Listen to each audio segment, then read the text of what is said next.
É Argentina e Espanha na final da Copa do Mundo. Uma edição de 2026 que nos traz muitas lições, mas eu não vou pelo lugar comum do jargão de LinkedIn ou ataques à CBF gratuitos ou até justos, mas a gente precisa fazer reflexões. E eu acho que se a gente olhar para os 4 semifinalistas desse Mundial, cada um tem uma lição importante para a gente e uma contradição a ser apontada. Meu nome é Alexandre Vasconcelos, eu trabalho na indústria esportiva há mais de 15 anos e esses são meus pontos, meus 2 centavos para o grande debate que a gente precisa ter no futebol brasileiro. Vamos pegar os classificados de hoje, a Argentina. O que é muito claro quando a gente olha essa seleção e os jogadores argentinos da atualidade é DNA.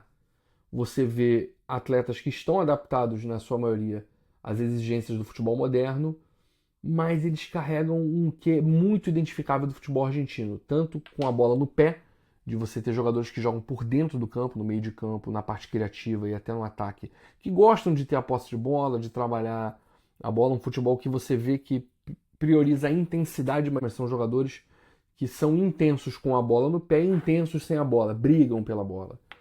Não vou nem falar de Lionel Messi. Lionel Messi é uma discussão à parte. Mas a contradição é que é uma seleção em um futebol que tem problemas estruturais e institucionais tão graves ou até mais graves que o futebol brasileiro. O futebol brasileiro, nos últimos anos, formou atletas que jogam em transição com muita fisicalidade e modelo exportação. Os jogadores de zaga, de meio de campo com intensidade e pontas, que são o que a gente vê na maioria dos clubes de ponta hoje vindos do Brasil, mas a gente não vê aquele DNA do jogo bonito por dentro, do posse de bola, da bola trabalhada. Isso a gente parou de formar porque é mais difícil e demora mais tempo para maturar e vender. E isso já conecta com a segunda seleção classificada para a final, a seleção espanhola. É formada dentro de uma liga que oferece uma das maiores minutagens para jogadores jovens hoje no mundo. O que é a minutagem? É o tempo que atletas com menos de 21 anos têm de jogo dentro dos seus clubes nas principais ligas.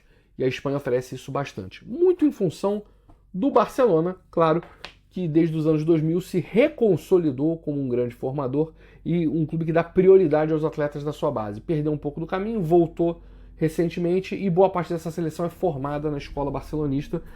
Mas você tem atletas de Real Sociedade, Atlético de Bilbao, de Valência, de Villarreal e outros numa liga que dá espaço para esse jovem maturar e tem robustez econômica para retê-los ali. E aí é o paralelo com o Brasil, que continua sendo o maior celeiro de craques, por exemplo, de atletas que disputam a Liga dos Campeões. O Brasil continua sendo o que fornece mais jogadores, mais do que qualquer equipe europeia. Porém, na liga interna, no alto nível local, é uma das ligas que oferece menos minutagem para atletas com menos de 21 anos. Ou seja, o jovem não encontra aqui o espaço para se formar com o DNA e com o foco local. Então ele sai muito cedo para jogar lá fora ou ele precisa se adaptar e achar espaço na sua maturação tardia, competindo com atletas já maduros vindos de Argentina, Uruguai, Chile e às vezes até da Europa. E aí a outra seleção que eu trago à baila é a inglesa, que foi derrotada hoje, mas que tem uma explicação do seu bom desempenho nessa Copa muito conectada à liga forte que tem. Uma liga que durante muito tempo em clubes como Manchester United, Real Madrid e Liverpool não dava tantos espaços para os jogadores da base. Mas a liga que consegue dirigir o produto muito bem, ela entendeu essa deficiência e resolveu fazer o quê? Abrir espaço para jogadores formados nos clubes, não necessariamente ingleses, e também para jogadores ingleses. Tem cotas específicas para os dois que cada clube precisa cumprir. Isso começa a refletir nas categorias de base e nos jogadores que chegam à prateleira de cima. Mas aponta um caminho que é a liga integrada e unificada. Ela te permite criar políticas que você consegue verticalizar por todo o futebol. E não precisa dizer que esse é um calcanhar de Aquiles, um aprendizado que a gente precisa realmente resolver no Brasil.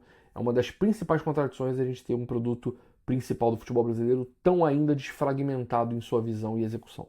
E por último, mas talvez a reflexão mais importante, é o caso da França.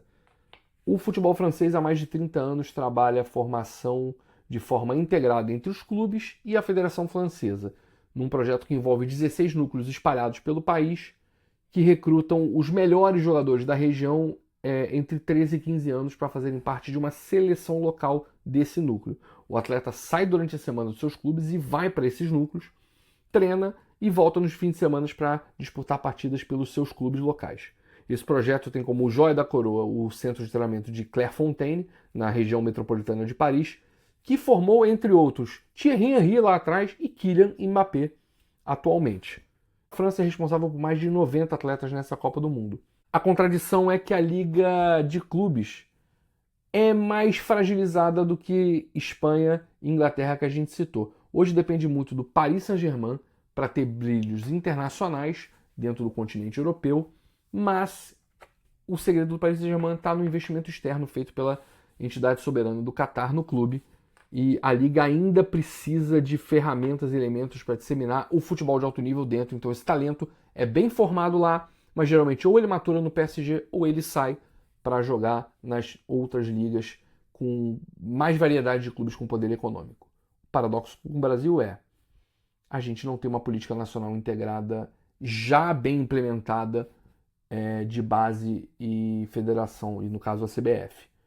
A entidade já tem políticas voltadas para tentar corrigir essa rota, mas a gente está falando de uma cultura na França de mais de 30 anos, então a gente está correndo contra um tempo. Os próximos anos são de realmente teste de fogo para ver se a gente, como país, a gente consegue criar uma política integrada de futebol que envolva essas 4 verticais que eu falei: DNA, minutagem para jovem, liga integrada e uma visão unificada e de disseminação de conteúdo na formação dos atletas. Bom, esses são os meus 2 centavos, no caso vezes 4, 8 centavos para os debates do futebol brasileiro, que precisam ser muito mais profundos. Meu nome é Alexandre Vasconcelos e fica aqui no E Meu Quadrado comigo, conteúdo que sintoniza. Um abraço.